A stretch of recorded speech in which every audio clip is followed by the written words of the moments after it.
Saksi mahkota dihadirkan oleh hakim di Peradilan Pidana Narkoba Teddy Minahasa dan Dodi Prawinegara. Kalau ada orang-orang atau anggota-anggota Polri yang terlibat, katakan misalnya jadi backing atau terlibat jadi pengedar, misalnya ancaman hukumannya mati, bahkan ada yang sudah divonis mati. Nah, tapi memang anggota-anggota yang berpangkat rendah ya, berpangkat bintara. Nah, ini yang menjadi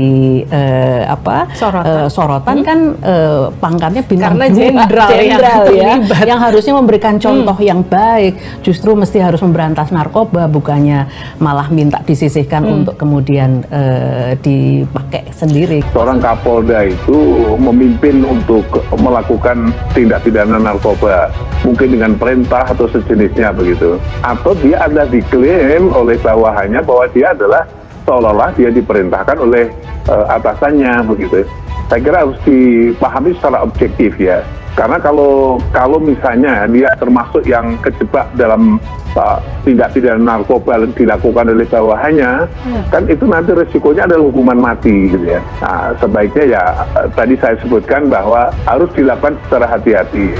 Tanggal 27 minggu depan akan ada agenda sidang tuntutan untuk Ibu. Gimana persiapan Ibu?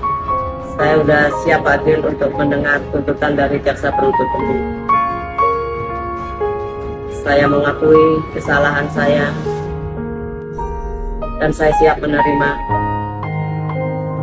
dan mendengar tuntutannya. Baik. Ada lagi yang mau disampaikan Bu?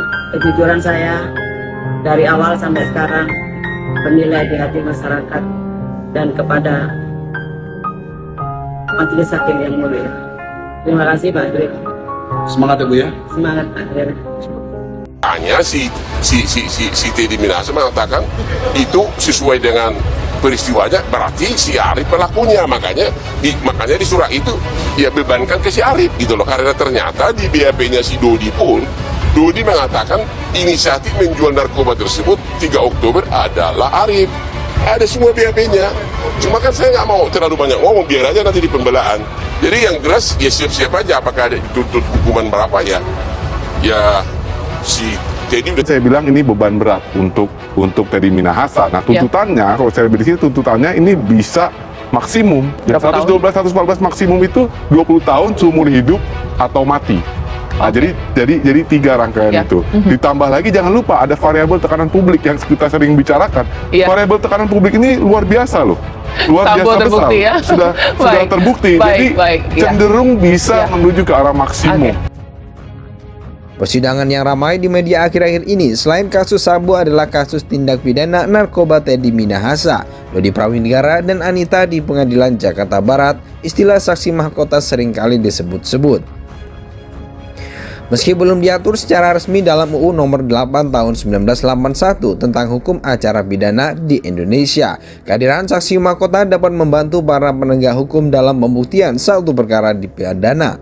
Lantas, apa itu saksi mahkota? Menurut Direktur LBH Karang Taruna Kabupaten Bogor menyampaikan, saksi mahkota adalah saksi yang memberikan keterangan atas dasar pengalaman pribadinya sebagai pelaku atau terlibat langsung dalam tindak pidana yang sedang disidangkan, ujar Nurdin Ruhendi.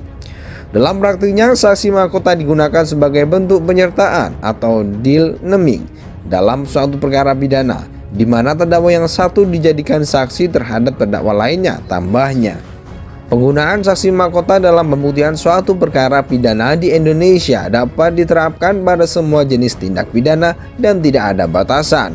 Namun penggunaannya harus memenuhi persyaratan yang telah diatur dalam KUHP. Seperti saksi harus memberikan keterangan atas pengalaman pribadinya sendiri, keterangan harus relevan dengan perkara yang sedang disidangkan, dan lain sebagainya. Dalam praktik peradilan pidana, kehadiran saksi mahkota dapat membantu para penegak hukum dalam membuktikan suatu tindak pidana. Hal ini dikarenakan adanya keterbatasan alat bukti yang tersedia dalam pembuktian perkara pidana, sehingga saksi mahkota dapat memberikan keterangan yang menjadi bagian penting dalam membangun kesaksian untuk mengungkap kebenaran dan suatu perkara. Namun perlu diingat bahwa penggunaan saksi mahkota dalam pembuktian juga dapat menimbulkan berbagai masalah, seperti saksi yang memberikan keterangan palsu atau dipaksa memberikan keterangan, sehingga peran hakim dalam memastikan kebenaran keterangan saksi mahkota menjadi sangat penting. Dalam kesimpulannya, saksi mahkota merupakan salah satu bentuk penyertaan dalam pembuktian perkara pidana di Indonesia. Meski belum secara resmi diatur dalam KUHP, penggunaannya dapat membantu para penegak hukum dalam membangun kesaksian untuk mengungkapkan kebenaran dalam suatu perkara, namun juga membutuhkan pengawasan yang ketat untuk memastikan kebenaran keterangan yang diberikan.